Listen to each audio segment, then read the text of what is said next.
प्रेम से बोलिए सरस्वती मैया की।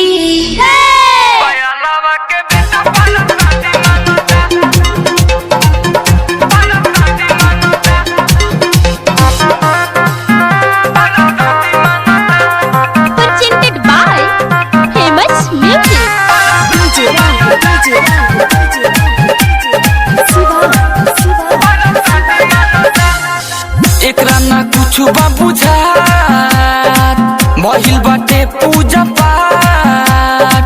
एकरा ना कुछ बा बुझात महिल बाटे पूजा पाठ। ई तो पेन के जूता चप्पल सबे भांगता। अरे तनिका सा दिले तो जादी मांगता। मुझसे कानावा के बेटा पारा शादी मांगता। अरे तनिका सा दिले तो जादी मांगता। बयालावा के बेटा पारा शादी मांगता। म्यूजिक बाय दीपलेश प्रेम।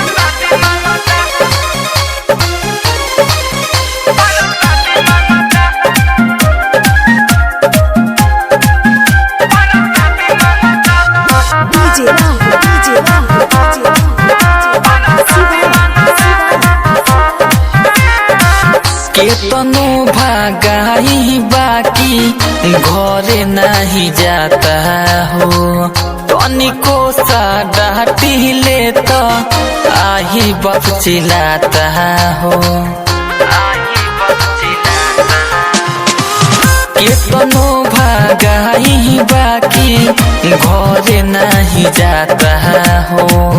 तनिको सा डांटी ले तो आही बाप चिल्लाता हो। मनता केहू के ना बात भोरे से बैठल बखात। ई तो जीव चाटे करे खाती आदि मांगता।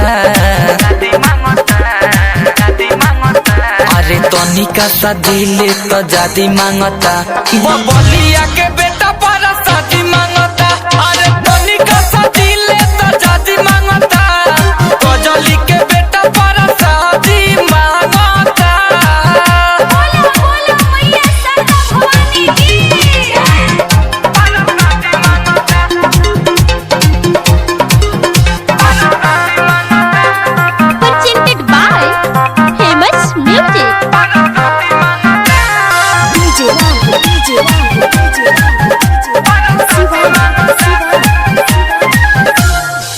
जनी है जब सरजी बाड़ा करी है पिटाई हो।